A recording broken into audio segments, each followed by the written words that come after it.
Akkam jirtu dhaggeeffattoota keenyaa deebinee dhufnee jirra.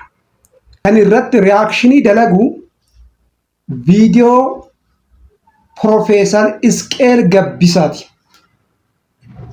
Viidiyoo kana irratti warri kaabaa yeroo ammaatti viidiyoo kana olii gadi oofaa jiru jechuudha. Sooshaal miidiyaa irratti, TikTokii irratti, Tiwutarii irratti, Feesbuukii irratti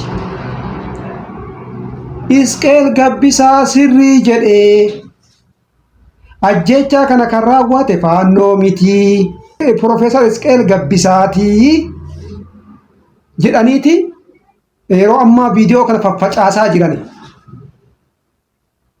Yeroo tokko tokko gaaffii namatti ta'a. Waan isaa namaan galu hayyoonni kenna bu'aa siyaasaa maalii akka isaan barbaadan namaan galu amba jala fiigu yeroo baay'ee amba deeggaru jechuudha. Mootummaa yoo walitti mufatanii ummata isaanii deeggaruu dhiisanii osoo ummanni isaanii miidhamu dhaaba siyaasa ambaa jara kakaayyoon wal hin fakkaanne kan galmi isaanii wal hin fakkaanne isaanii fi abukaatoo ta'anii dhaabbatu jechuudha.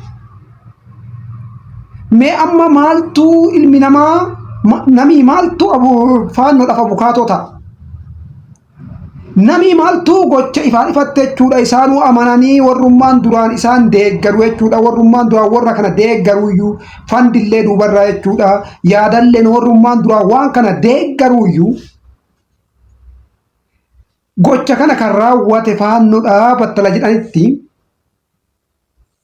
hayyuun kennammoo lakki kana faannoon hin raawwanne yoo jedhu maal akka ta'e naan gaban. Diinni diina keetii fira kiyya kan jedhu sunillee anas irratti ni hojjeta jedhee yaadu jechuudha. Kanaaf hayyoonni keenya akkamitti akka ilaalanii waan akkanaa kana haasa'anii fi akkamitti waan akkanaa kana akka dubbatan naan galu. Mootummaa qeequun ni danda'ama.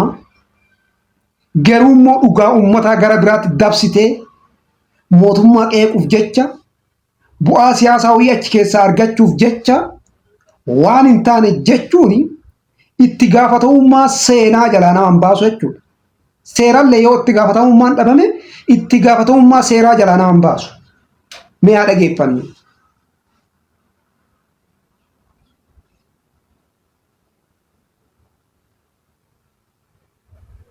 ቀለም ላይ ፋኖ አይደለም ይሄን ያደረገው፣ እዛ ሊደርስ አልቻለም። ኢሉባቦር ላይ ይሄንን ያደረገው ፋኖ አይደለም። ይሄንን በጉጂ ላይ ያደረገው ፋኖ አይደለም። ያንን ያደረገው የመንግስት ኃይል ነው። በቪዲዮ ተቀርጾ አብሮ እየዘፈነ ሲያሳየ ነበር። ሆሮ ጉድሩ ውስጥ እናቶች ከቤት ውስጥ ተጥለው ቤታቸው ተቃጥለው ቤታቸው በተቃጠለ ቤት ጋር ሽማግሌ እናትና አባት አጠገቡ ላይ ቁጭ ብለው ስናይ ነው የከረሙ።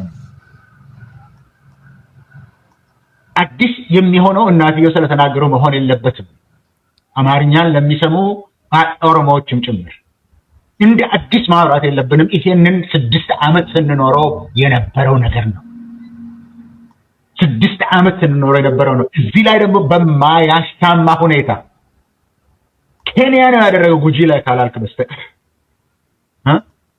ጋምቤላ ላይ ከሱዳን የመጡ ናቸው፣ በጋምቤላ በኩል የመጡ ናቸው ካላልከው በስተቀር በቪዲዮ ቀርጾ ሲያቃጥልና የሸኔ ቤት ነው ሲል ይሄን ሁሉ ስናያል ነው እንደ 6 ዓመት ከዳ ፈካታችሁዳ ያው ያጣማት አታከሮ hayyoota keenya jidduu jirutu beeka oromoo gatii kafalchiisaa jiru haga har'aatti jechuudha.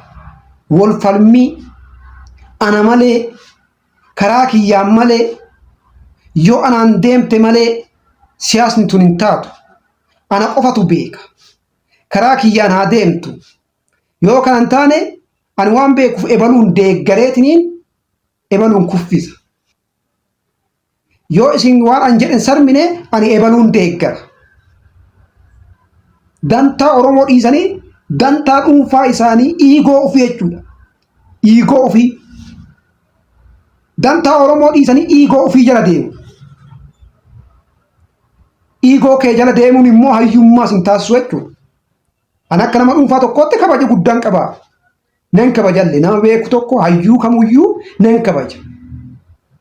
Garuu dantaa uummata keetii cinaa dhiiftee iigoo kee jala yoo deemtu immoo nama gaddisiisa jechuudha. Subscribe, share, like, comment gochuu hin dagatinaa.